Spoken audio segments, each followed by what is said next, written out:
Hello, नमस्कार, आदाब, सत श्री अकाल और सलाम अलैकुम। मैं हूं मोहम्मद अहमद काज़मी। लेकर आया हूं मैं आपका पसंदीदा कार्यक्रम नजर दुनिया पर, जो अंतर्राष्ट्रीय समाचारों को भारत के परिप्रेक्ष्य में पेश करता है और वो खबरें आप तक पहुंचाता है जो दूसरे माध्यमों से आप तक नहीं पहुंचती। आज की बड़ी खबर है, भारत और पाकिस्तान के संबंधों में मधुरता आने का एक और संकेत आया है। बाबा गुरु नानक गलियारे के निर्माण की दोनों ओर से सहमति के बाद अब पाकिस्तान ने कहा है कि वो प्रधानमंत्री नरेंद्र मोदी को दक्षिण एशिया सहयोग संगठन सार्क शिखर सम्मेलन में इस्लामाबाद आमंत्रित करेगा। इस पर चर्चा करेंगे कार्यक्रम के अंत में। दूसरी खबर है, अमेरिका के राष्ट्रीय सुरक्षा सलाहकार जॉन बोल्टन ने कहा है कि राष्ट्रपति डोनाल्ड ट्रंप का अर्जेंटीना की राजधानी ब्यूनस आयर्स में होने वाली G20 शिखर सम्मेलन के दौरान सऊदी अरब के क्राउन प्रिंस मोहम्मद बिन सलमान से मिलने का कोई कार्यक्रम नहीं है। उधर व्हाइट हाउस की स्पोक्स पर्सन सारा सैंडर्स ने कहा है कि अभी तक कोई मीटिंग तय नहीं है, लेकिन वे ट्रंप और क्राउन प्रिंस सलमान के बीच कोई बात नहीं होगी ये नहीं कह सकती। उधर तुर्की के विदेश मंत्री मेवलुत कलाशोगलू ने कल एक जर्मन समाचार पत्र सुदेश जैतून से बात करते हुए कहा है कि G20 सम्मेलन के दौरान सऊदी अरब के क्राउन प्रिंस मोहम्मद बिन सलमान की ओर से राष्ट्रपति रजब तैयब अर्दगान से मिलने का रिक्वेस्ट किया गया है और इस समय ऐसा कोई कारण नहीं है कि उनसे ना मिला जाए। उन्होंने कहा है कि हाँ, MBS ने एर्दोगान से फोन करके कहा है कि क्या ब्यूनस आयर्स में मिला जा सकता है। एर्दोगान ने जवाब में कहा है देखते हैं। तो ये ऐसे संकेत हैं कि एर्दोगान एक तरफ सऊदी अरब के जो पत्रकार जमाल खाशोगी की हत्या है उस मामले को भी आगे बढ़ाते रहना चाहते हैं, लेकिन वो ये भी संकेत नहीं देना चाहते कि उनके रिलेशंस, उनके जो रिलेशनशिप है सऊदी रूलिंग क्लास से, रॉयल फैमिली से, वो खराब है। तो ये दोनों चीजें एक साथ चल रहे हैं। ये अभी आगे देखना है कि क्या सूरत बनेगी। 2 अक्टूबर को इस्तांबुल में सऊदी अरब के वाणिज्य दूतावास में जमाल खाशोगी की हत्या के पश्चात दोनों देशों के बीच के संबंधों में कड़वाहट आई थी। तुर्की की जांच एजेंसियों ने हत्या से संबंधित सभी तथ्य अंतर्राष्ट्रीय समुदाय के सामने रख दिए हैं। हत्या का सबसे बड़ा सबूत ऑडियो रिकॉर्डिंग सऊदी अरब, अमेरिका और कई अन्य पश्चिमी देशों को भी दिए गए हैं। इस बीच कल मंगलवार को क्राउन प्रिंस MBS ट्यूनीशिया की राजधानी ट्यूनिस पहुंच गए हैं। वहां उनकी यात्रा के विरोध में लगातार धरने प्रदर्शन किए जा रहे हैं। राजधानी के केंद्र हाबीन बेरोगीबा एवेन्यू में कल दूसरे दिन विरोध प्रदर्शन में लोगों ने बड़ी संख्या में भाग लिया। अल जजीरा की रिपोर्ट के अनुसार इस अवसर पर एक महत्वपूर्ण मानवाधिकार कार्यकर्ता सईद एरोस ने कहा है कि मैं कल भी यहां आया था, आज दोबारा मैं यहां आया हूं और मैं क्रिमिनल मोहम्मद बिन सलमान को नहीं कहने के लिए आया हूं। यानी आप वेलकम नहीं है। आप को मैं बता दूं कि ये वही जगह है जहां लगभग 7 वर्ष पहले 2011 में 23 वर्ष से शासक रहे ज़ैनुल आबिदीन बिन अली के खिलाफ प्रदर्शन हुए थे, जिसके बाद वहां सत्ता पलटी थी। ये पहला देश था अरब देशों में जहां जनता के विरोध प्रदर्शनों के नतीजे में सरकार बदली थी। उसके साथ बाद में इजिप्ट में परिवर्तन आया और उसके बाद लीबिया में, और देशों में भी उसके बाद अपने अपने शासकों के खिलाफ विरोध प्रदर्शन हुए थे। लेकिन सऊदी अरब ने खासतौर पर यमन में और उस समय बहरीन में जो विरोध प्रदर्शन हुए थे उसको कुचलने के लिए वहां के शासकों से मिलकर कार्रवाइयां की थी।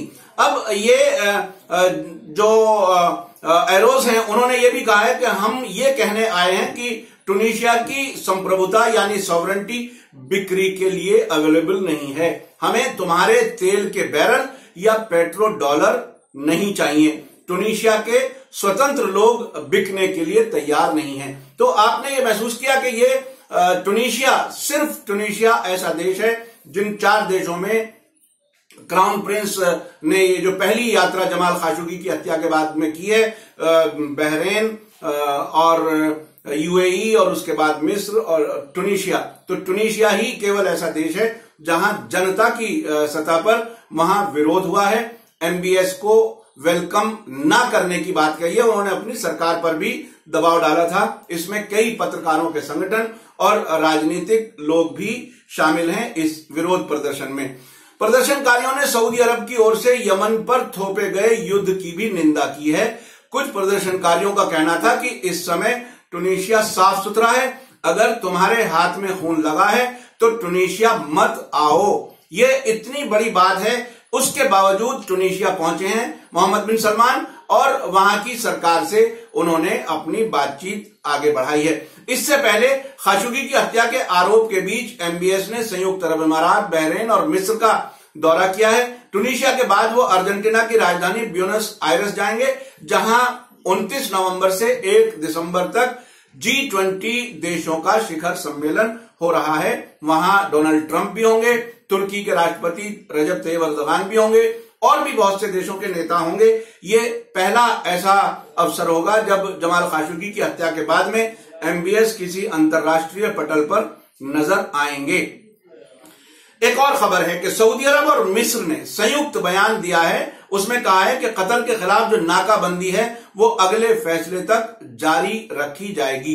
ये फैसला मोहम्मद बिन सलमान की काहिरा में राष्ट्रपति अब्दुल फत्ताह अल सीसी से भेंट के बाद किया गया है। जो काहिरा मिस्र की राजधानी है, वहां वो टुनीशिया जाने से पहले वहां पर थे और वहां पर इन दोनों नेताओं ने फैसला किया है कि कतर के खिलाफ उसी तरह से नाकाबंदी जारी रखी जाएगी जो पिछले लगभग 1 साल से ज्यादा मुद्दत हो गई। इसमें उस पर पूरी तरह से एक तरह से डिप्लोमेटिक जो टाइज हैं वो खत्म किए हुए हैं और उसके अलावा तिजारत, व्यापार और लोगों का आना जाना भी बंद है। दोनों देशों ने कतर के लिए कुछ भी छूट देने से इनकार किया है। इस संयुक्त बयान में जो बात आई है, 1 साल से अधिक हो गया कतर के खिलाफ नाकाबंदी जारी है। जून 2017 में सऊदी अरब, मिस्र, बहरीन और संयुक्त अरब अमारात ने अचानक कतर से सभी डिप्लोमेटिक संबंध समाप्त करने और जमीनी और हवाई रास्ते बंद करने की घोषणा की थी। कतर से कहा गया था कि वो आतंकवाद को सहयोग देना बंद कर दे, ईरान से संबंध कम करे, तुर्की की सेना को वहां से कतर से वापस करे और अल जजीरा चैनल को बंद करे।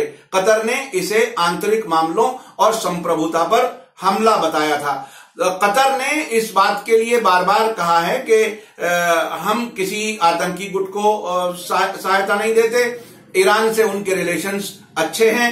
सऊदी अरब उसका विरोधी है, चूंकि सऊदी अरब के संबंध, डिप्लोमेटिक संबंध जो है वो ईरान से खराब हैं काफी दिन से। जो मिना में कुछ साल पहले हज के दौरान लोग मारे गए थे, उसके बाद ईरान में सऊदी अरब के खिलाफ कुछ प्रोटेस्ट हुए थे, उसके बाद सऊदी अरब ने डिप्लोमेटिक टाइज खत्म किए थे।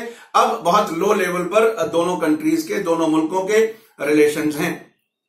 उसके बाद कतर और ईरान के बीच व्यापार में 10 गुना वृद्धि हुई है जब से सऊदी अरब और 3 अन्य देशों ने कतर से ताल्लुकात खत्म किए हैं, संबंध खत्म किए हैं। और तुर्की भी बहुत से जरूरी सामान, जरूरी चीजें कतर को मुहैया करता है।